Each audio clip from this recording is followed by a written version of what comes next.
Hello everyone, तो स्वागत है सभी का हमारी एक और नई वीडियो में। आज हम करने वाले हैं क्लास 9th का चैप्टर नंबर फर्स्ट साइंस का, जिसका चैप्टर नेम है मोशन। हम जो है मोशन का लेक्चर 2 करने वाले हैं आज। अगर आपने जो है लेक्चर 1 नहीं देखा है तो आप जो है पहले लेक्चर 1 देखिए, फिर जो है उसके बाद आप लेक्चर 2 देखिए। चलिए हम जो अब शुरू करते हैं अपना lecture number 2।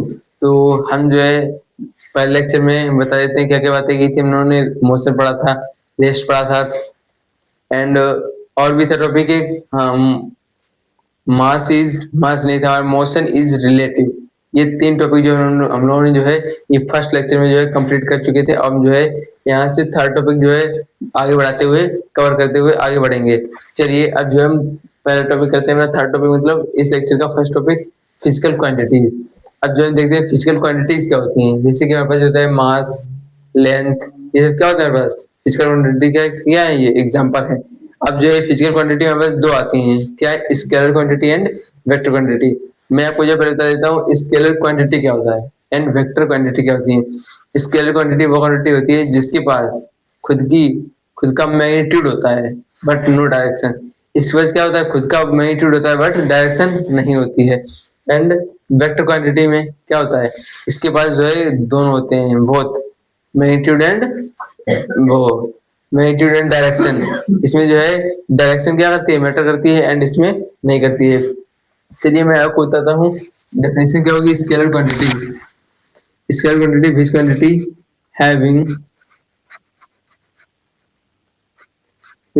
Having only on magnitude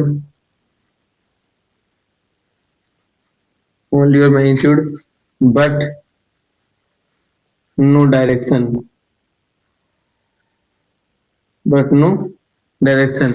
direction जो है यहाँ मैटर नहीं करती है स्केलर क्वांटिटी में, बट इसमें जो है मैटर करती है। देखते हैं वेक्टर क्वांटिटी क्या होती है। Vector quantity is a quantity having which having both magnitude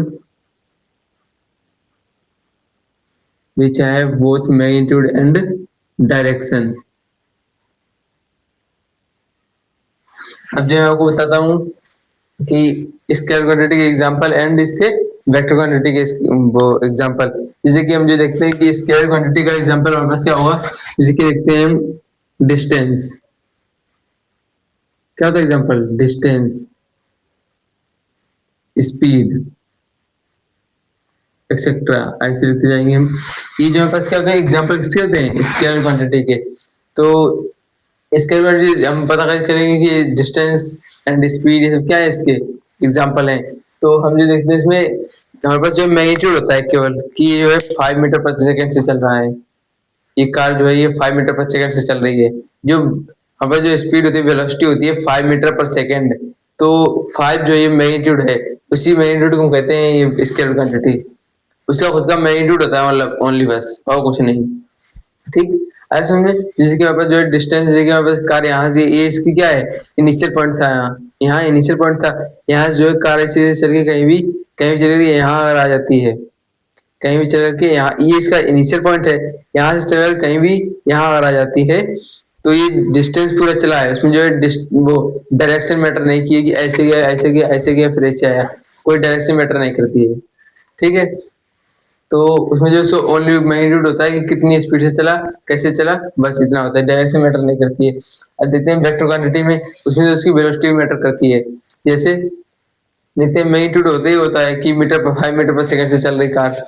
ठीक है, 5 मीटर पर सेकंड से चल रही है कार, और डायरेक्शन कैसे मैटर करती है, जैसे कि हमसे कह रहा है कि 5 मीटर पर second in x axis, positive x axis, positive x axis तरफ जो है 5 मीटर पर सेकंड से चल रही है।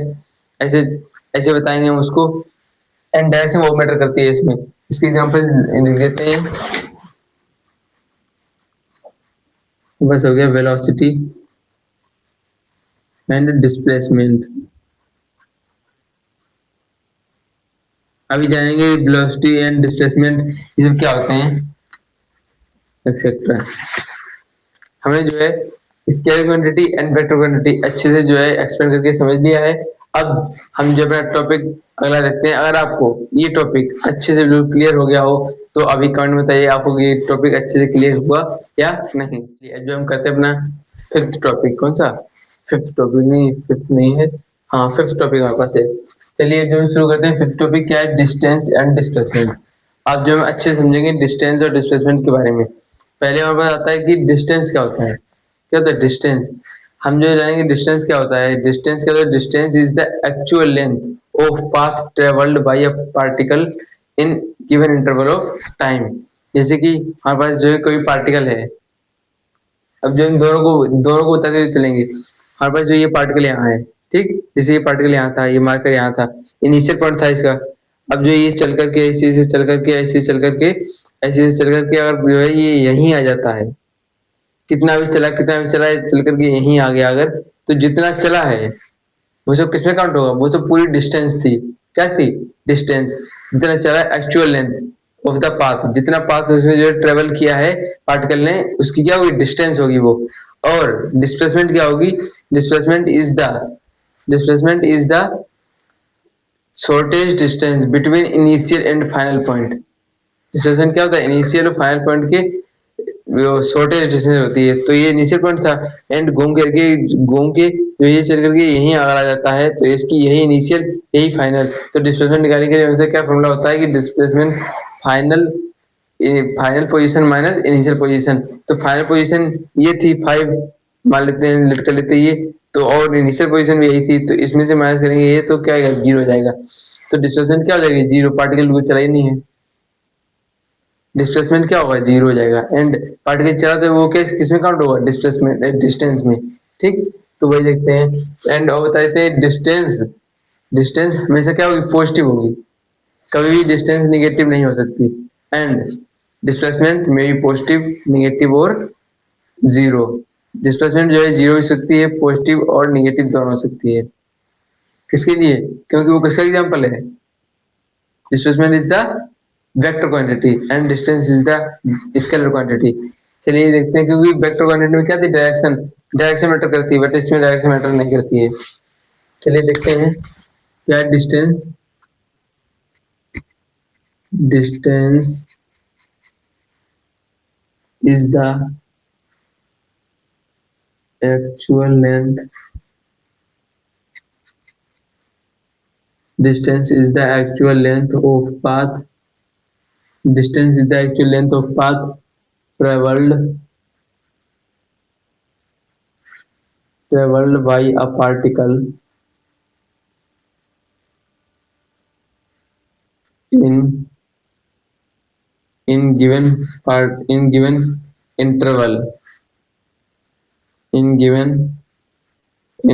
of time। इसे क्या कहेंगे हम? डिस्टेंस। ऐसे देखते हैं डिस्प्लेसमेंट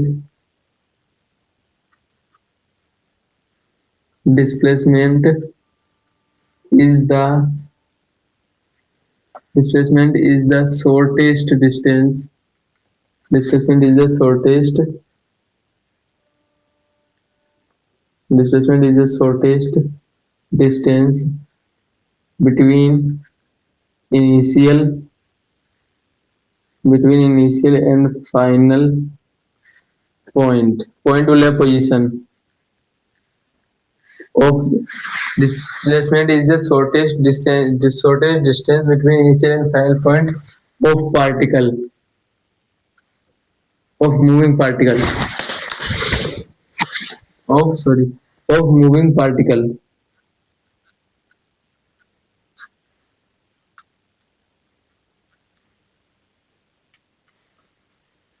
of moving particle। ठीक, ये डिस्प्लेसमेंट है। एंड देखते हैं डिस्टेंस क्या है? डिस्टेंस क्या होगी? डिस्टेंस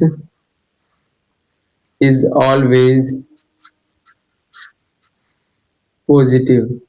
डिस्टेंस हमेशा क्या होगी? पॉजिटिव होगी। कभी भी ये नेगेटिव नहीं हो सकती, ना ही 0 हो सकती है। 0 हो सकती है अगर पार्टिकल जो अपनी पोजीशन से हिला नहीं है। क्या पढ़ा था कल फर्स्ट लेक्चर में? रेस्ट पढ़ा था। रेस्ट अगर पार्टिकल जो अपनी इनिशियल पोजीशन को छोड़ नहीं रहा है, इनिशियल पोजीशन से मूव ही नहीं कर रहा है, तो हम क्या कहेंगे उसे?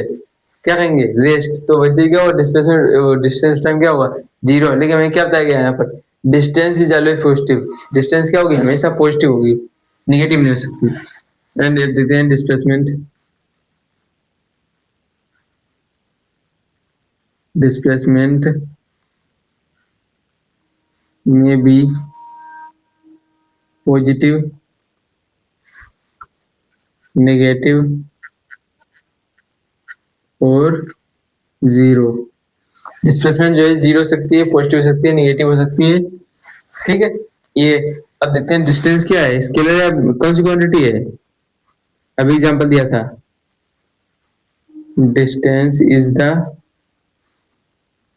स्केलर क्वांटिटी, डिस्टेंस क्या है, स्केलर क्वांटिटी है, इसके पास डायरेक्शन नहीं होती है बट इसका खुद का मैग्नीट्यूड होता है। And displacement, displacement is the vector quantity, क्योंकि इसके पास क्या होती है, डायरेक्शन होती है, वेक्टर क्वांटिटी, ठीक है। अगर आपको डिस्टेंस एंड डिस्प्लेसमेंट अगर जो है अच्छे से क्लियर हो गया हो तो आप जो है अभी कमेंट बता सकते हैं।